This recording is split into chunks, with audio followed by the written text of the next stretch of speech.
Welcome to No More Carbon Copies. It's the podcast for high-performing leaders with big goals who feel stuck trying to reach the next level. At Vivera Leadership, we believe no two leaders are the same. The best leaders perform at their highest when they understand what makes them unique and stop trying to lead like someone else. This is where we explore how to see ourselves clearly, address self-sabotage, and lead with clarity, confidence, and purpose. You don't need to be a copy, you just need to be you. Welcome to No More Carbon Copies.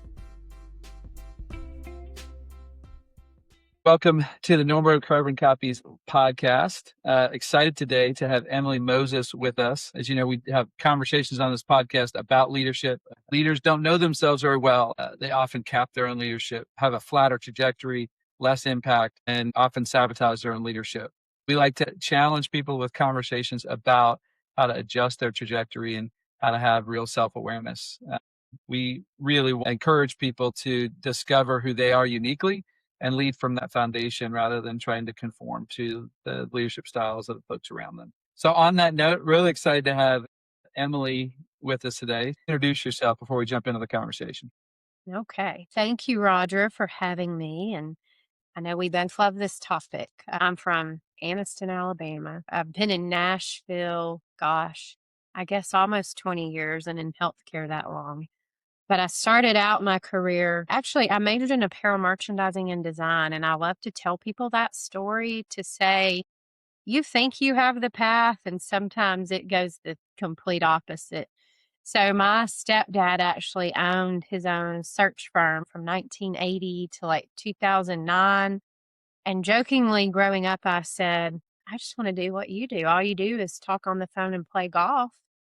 And he's like, well, that was before LinkedIn Recruiter, let me remind you. But in all seriousness, it is interesting how my life groomed me to be in a career of HR, or what I like to call people and culture.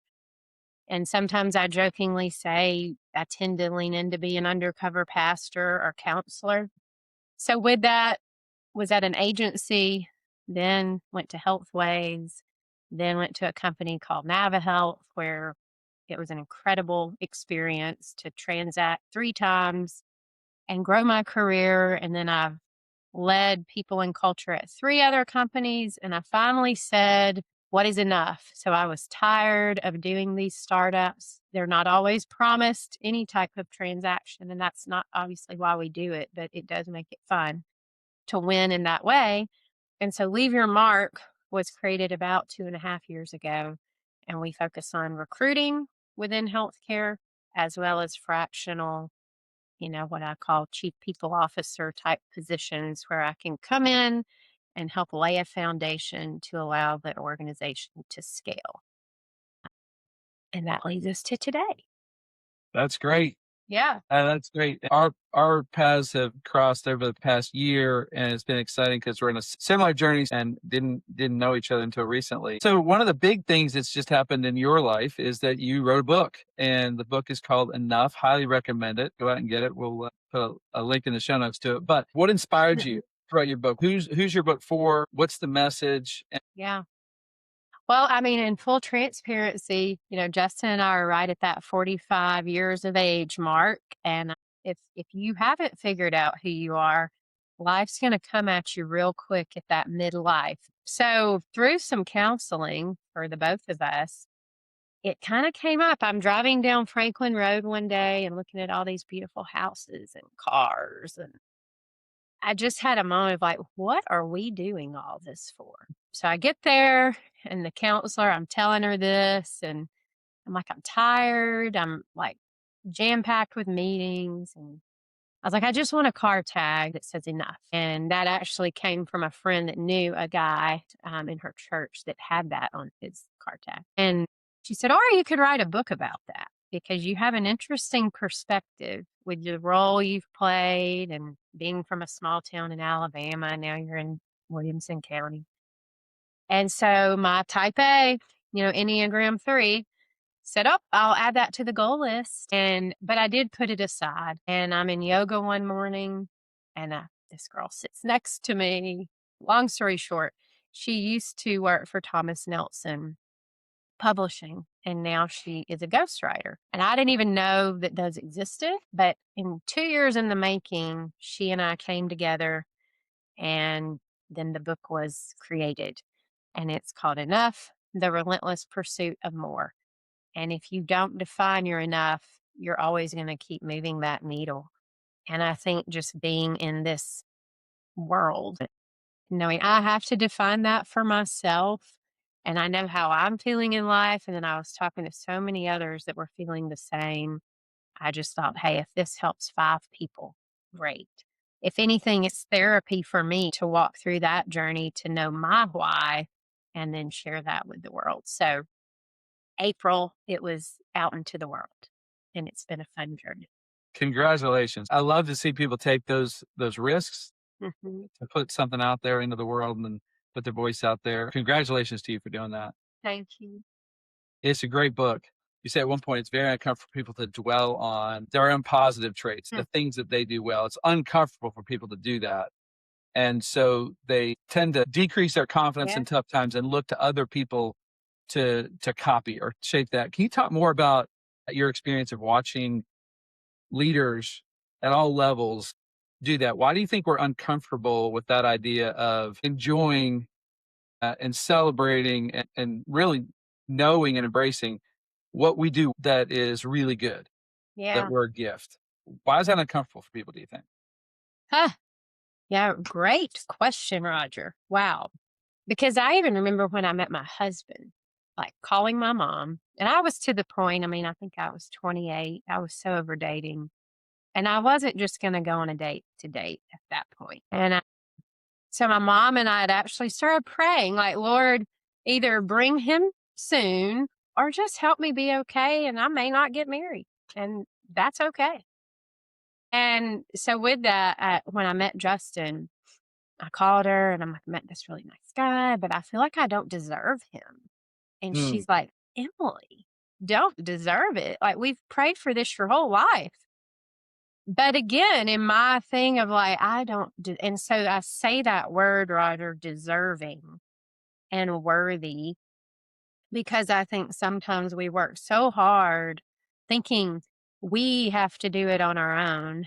And you can tell where this is going from a spiritual perspective is, but that's not all on us. And so, as I say in the book, to me, when you believe like you were created in Christ, you have to know him to fully know yourself. And once you've worked through that journey, if that should be your journey, and we all have a choice in that, then the more I can know myself and the more I believe I am deserving. But at the same time, I don't have to work so hard.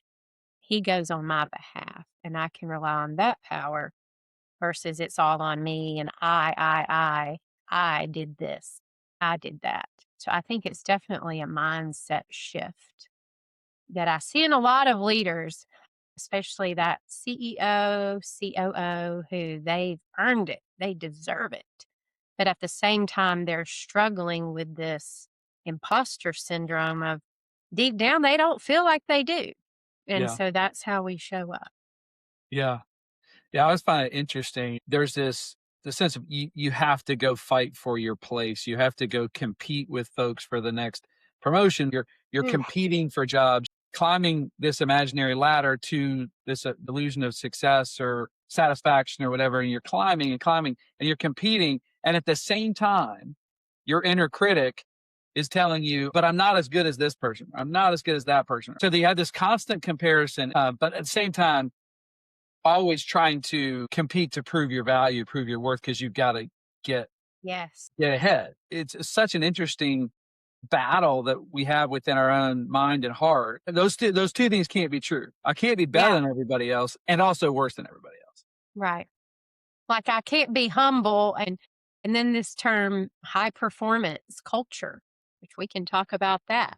I'm like, oh my gosh, I feel like I've been high performing my whole life from volleyball to, it's like, again, when is it enough? Yeah. One of the things that I think is interesting about getting to that point where you're like, okay, I'm enough. I'm okay being me is this sense that I think people fear that they'll stop being driven, Yes. feel that they'll stop being a high performer. And so I have to always be dissatisfied. And I used to wear as a badge of honor. I'm like, I'm always dissatisfied. I always want to do more. And the idea was never settle. And the fear of settling will actually reduce our level of engagement, effectiveness, performance. And I actually don't believe that anymore. Yeah. But I do think it's interesting that there's this battle of the fear that leaders will lose the edge if they enjoy being who they are, enjoy the unique gifting that they have. In your role working in HR, I've never worked in HR, so I come at leadership executive coaching from a non-HR perspective. In an HR world, what do you notice? What do you like? What is the wisdom that you've learned over the years about working with people, high perform companies trying to maybe unconsciously, maybe consciously try to get people to squeeze into a certain mold or mindset? I know you and I both read a lot. And I read an article the other day just about the role of a chief people officer now, like post COVID, and all the hats that we need to wear, because there is a huge part of it that is psychology, and some even argue, Roger, the best HR folks, those that were operators in the past, because you have to know the business first to then pull along the people piece, which I don't disagree. But to answer your question, what's been fascinating for me to see from a non-exempt hourly worker to the CEO, a founder, first time CEOs, whatever. The common theme is when you know your purpose and you're doing all the things that give value, that give yourself value that the world needs.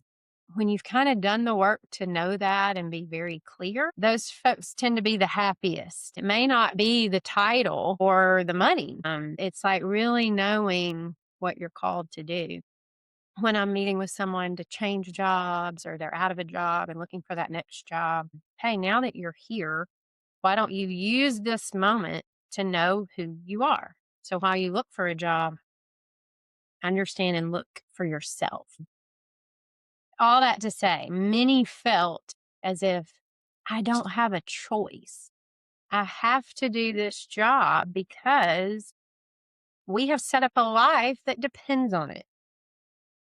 And that to me is a lie. You don't have to do anything. You have choice. That's one of my favorite quotes is every moment gives you a choice how you show up. But yet every day they're making that choice or staying in environments that aren't healthy, all for the wrong reasons. And so it takes courage, right, to say, I know how much I'm getting paid. I know my family's relying on me for this, this, and this. But is that even who I want to be?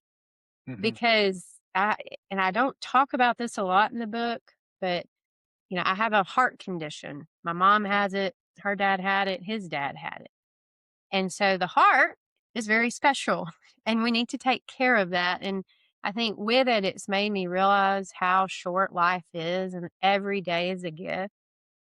And so I can do this job and make them very proud, or I can get my priorities right and focus on those things that really matter in the end. But to do that is very scary. And I'm not saying in this economy, everybody run and go quit your job and start your own thing. That's not for everybody. But if you are called to that, I would encourage you to explore it. Or if you're at a job that just, Roger, I know we talk a lot about joy. If you are not getting that, then what are you doing about it? Because when that is gone, you end up becoming someone that others don't really enjoy being around either, much less you're having to wrestle with that yourself. So that's really my ask is just do the work. We do it for the company and we do it for the team and the high performance and the bonus and the strategy on a page, but you're not even doing it for your own self. We got to get that right. Let's unpack that. Stop, and then have a new plan going forward. Yeah. And so totally agree. I have a couple different things I want to jump into there. One is this concept of helping people find their sweet spot, which I call it the sweet spot. It's not rocket science here, people. It's just that the intersection between a unique set of competencies, a unique mix of what we bring to the table, aptitudes, education, all the things that we bring, the value that that creates in the world. But the third circle in that Venn diagram is how we're motivated and where we get our joy. And Yes. for many years, I have tried to exist in the I'm good at this and I'm going to provide value to the company, and lost the joy motivation side of it, and have totally burned out and totally experienced that joylessness in what I do. Just thinking that, well, the harder I work, the more results I get, that will fill me up. And both for me and for leaders I've worked with, is losing that joy, not understanding the motivation and the joy part of it really does suck the life out of us It does. as leaders. So couldn't agree more with you on how we get pulled along and find ourselves in a place where we're essentially doing things, you say, for the wrong reasons. I would say doing it for the golden handcuffs, whatever that pot of gold is at the end of the rainbow, and just totally dissatisfied, totally unhappy. We both work with high-end leaders. A lot of people talk about leadership development at the mid-level or entry-level Mhm. kind of role. What I find fascinating is that at the senior level, the owner, the CEO, the C-suite, the same issues are there. That whole mismatch, that whole lack of joy. You sit across the table from people and they're totally like, oh my goodness, like I feel terrible. I can't tell anybody about it. Right. And then we get to be in a conversation with people when they actually take that mask off and they stop pretending and be honest, and go, this is miserable. Yeah, it's that mass. We see it all the time, and I think I can sense when it's happening to someone, but I can't make you do anything about it. You Right. know, again, you have a choice of who you want to be known for. I say that in one part, Roger, like, come alive. Like, you're living, but you're not alive. Right. Yeah. Yeah. We talk about the concept of living true.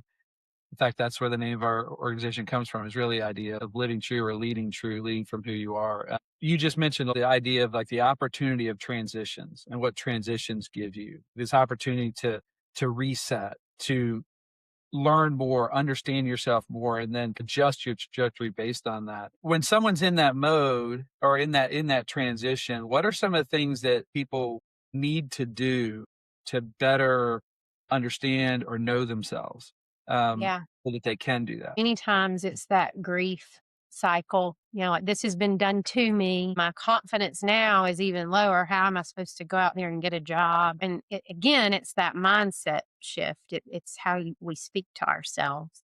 That's huge every day. And I'm all about words of truth. So instead of it's been done to me, you can look at it as it had to happen, because I never would have done it myself. But now it's happened and now I'm here, and it's up to me how this next chapter comes about.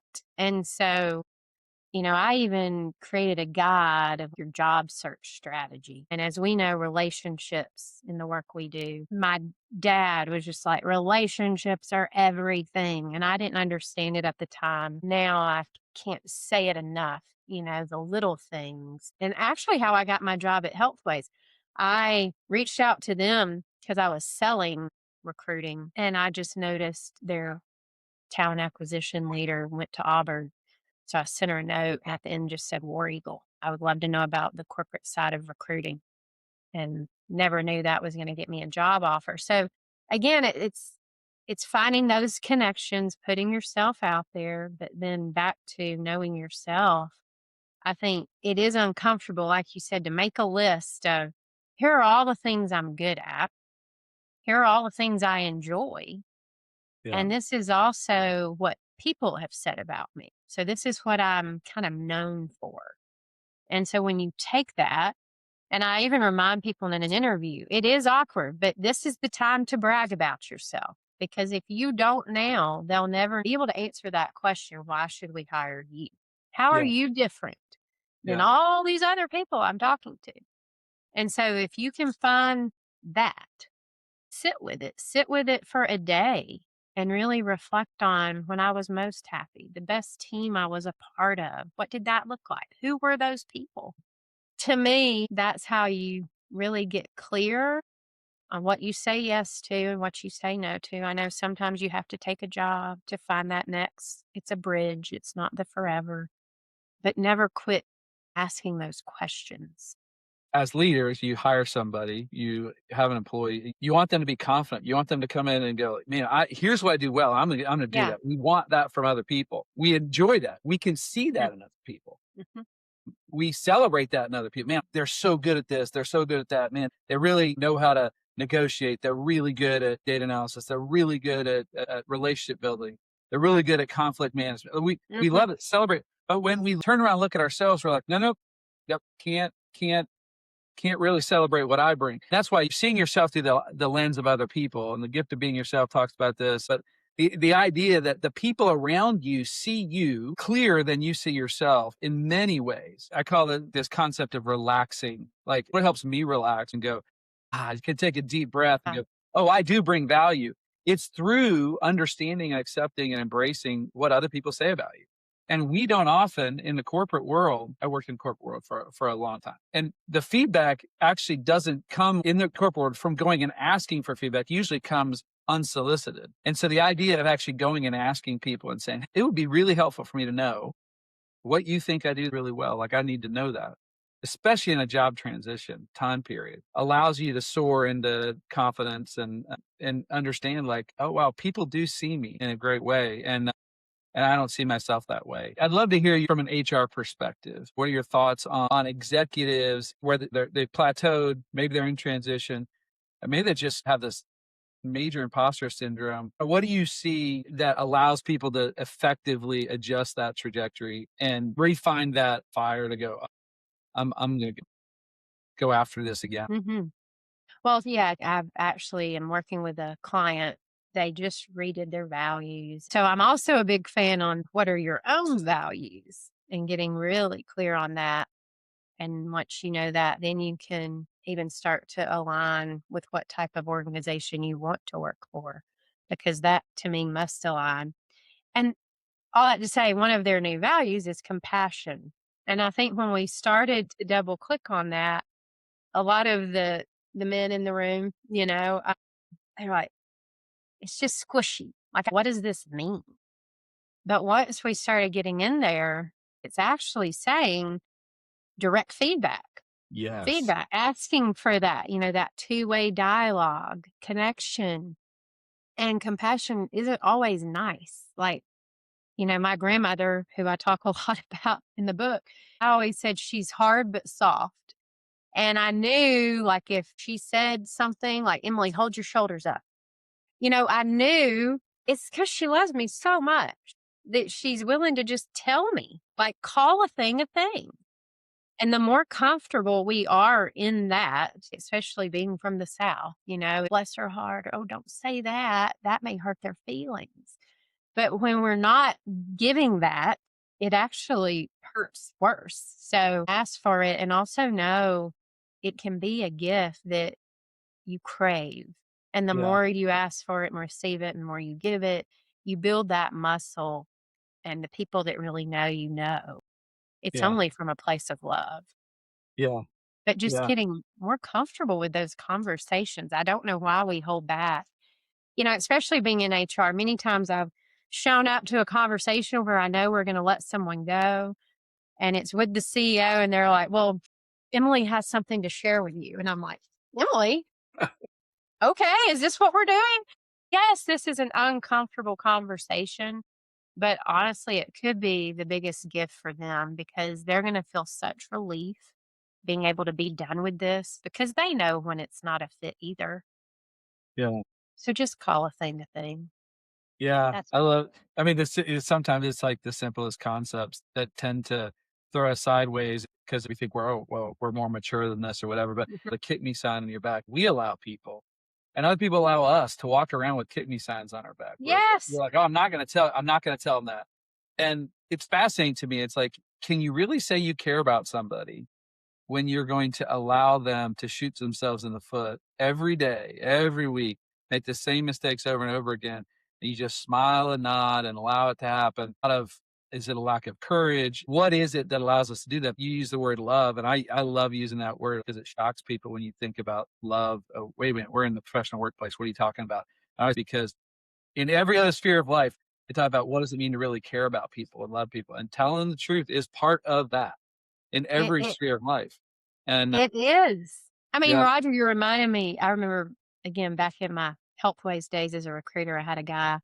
He did not get the job, so he's like, "Can you give me any feedback?" And I'm like, "Yeah, you didn't even brush your hair. Like, you gotta care." And he's like, "No one's ever told me that."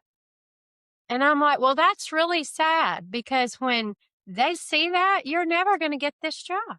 yeah, So yeah, it's the little things, but, again, to me, I'm thinking, "Really? No one's ever told you that?" yeah. It's pretty obvious. Well, But yeah, and that is an interesting thing is that sometimes we make assumptions about what people know and what they don't know, and then judge them for that. And so well, they should know that. My wife Julie. So Julie's the greatest recruiter I've ever worked with. yes, She's really good. She'll realize that the person that she's recruited who has all these great qualifications shows up to the interview and clearly has a blind spot on, maybe yeah, the clothes they wear or some things that they're like, you can't assume people know. You have to have compassion's a great word for that. See, people don't know. And we assume people know in all other topics too, not just in grooming, but we assume people know how to have fights and how to yeah, disagree, and they don't, and they don't. or how to deal with informal power and formal power in the workplace. They don't. We're Mm, not teaching those things. And so compassion is not making the assumptions and being able to go, hey, let me be curious about what you're thinking about here. yeah. Because this is impacting you. And when you have that, I'm a firm believer you have a much less turnover. A lot of turnover isn't necessary turnover. It's so true because 'cause they're making up a story because it's that psychological safety, which I know that could be its own thing too, but they'll make it up because they never asked. They never asked for that clarifying feedback. Yeah. It's amazing. Yeah, let's pivot a little bit to what you're doing now. You've launched your own company, leveraging all the expertise and wisdom that you bring to the table, as well as what you love doing. So, talk about what are you passionate about? Like, what gets you up in the morning that you're like, man, I am so excited to get to do what I'm doing today. Yeah. Most business people would tell you, you really have to be focused, pick one thing. And I'm like, I hear that, but I love recruiting. And I've kind of shared why I do not enjoy letting people go. I love when you make that offer and it can be life changing when you know it's a good fit for the company and the person. Love that. And what I can't seem to get away from is bringing this humanness to organizations because I feel like there's people operations, which is HR, and then there's human operations. And to your point, Roger, it seems so simple or common sense. Like, well, yeah, we're not doing it. And so when you have these extremely intelligent operators, they've got the MBA and it all looks great and it is locked in.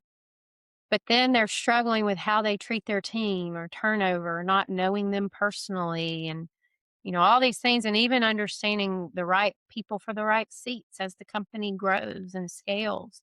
That is what I love. And so when I get to work with a leadership team to transform of, okay, we were HR and obviously you're really locked in with operations, but we're going to move to this people and culture and what that really means. To me, you turn on this talent, engagement, and culture engine that fuels your growth engine. So to me, you just come alongside your growth team, come alongside operations, and watch out because once people know you believe in them, what is it? They don't care how much you know until they know how much you care. Yeah. They'll do anything for you. And Yep. I've seen that now twice, and I've been a part of that, and I've been a part of the ones that don't do it. Yeah. And it's pretty miserable because they're Yeah. so focused on a transaction that the people piece just is an afterthought or they think they don't even need it Yeah. until they realize they do. So that's why we offer both. Yeah. So you're doing both recruiting and working with the leadership to transform into people and culture, and both desperately needed. Tell us a little bit, what are the things that typically stop people or organizations, leadership teams, from really embracing and not just talking about people and culture, but actually being transformed by a very intentional approach and strategy related to people and culture? What hinders organizations from actually making that step? From my experience, it's when that key leader thinks they already know. It's the person that says, "I don't need a coach." And you're like, "Okay, that's fine. You just let me know when you're ready," because they think they can control it and they've got it all figured out. That whole growth mindset is not going to exist in the culture because it starts there versus the leader that understands, I don't know it all. I want to be surrounded by smart people that are really good at what they do or can even be a generalist because they're doing whatever it takes. And I really want to understand my team and I really want to understand myself because to me, that's where, and I talk about this in the book, like living open handed. Yeah. When you live that way and you're open to all that's possible, then most anything is possible versus I'm trying to control it. And that word if I can fix it. It's like, well, good luck because most of the times those businesses don't grow. They get to a certain point, and when takes leadership to have others do the work through you, that's what makes it come alive. You'll never get past that point. Yeah. So, Here's what I hear you saying. What hinders an organization from making that step towards really intentional people and culture is the humility of the leadership, of the senior leadership, to go, I'm really good at what I do, and I need other people who are really good at what they do. And so we have to develop a culture that isn't just dependent on me as an independent, correct. isolated person. So interdependence, humility, that is a key quality. Yes. Humble and hungry leader, Yeah. Yeah. Mhm. The humble, confident leader, like the person who goes like, I'm confident what I do. I'm also humble enough to know I don't do it all myself. Exactly. And you Yeah. can't. The whole people will show you who they are, and you got to believe them. That narcissistic leader, which let's be honest, it's very common. It's what gets them there, but it won't get them to that next phase. And when I see that happening, it's like, oh, Yeah. don't think you can hire someone like me and I just fix it. No, no. I'm just there as a catalyst. So true. The narcissistic thing, the other podcast with the counselor talking about narcissism and the fear that drives people, like the fear of not being enough, like your book, the fear of not being perfect, all that kind of stuff drives this narcissistic personality that causes them to resist this idea of interdependence or working with others. And like you said, you can't just hire someone like you and expect that everything's going to change. The change has to start within the organization with the leader.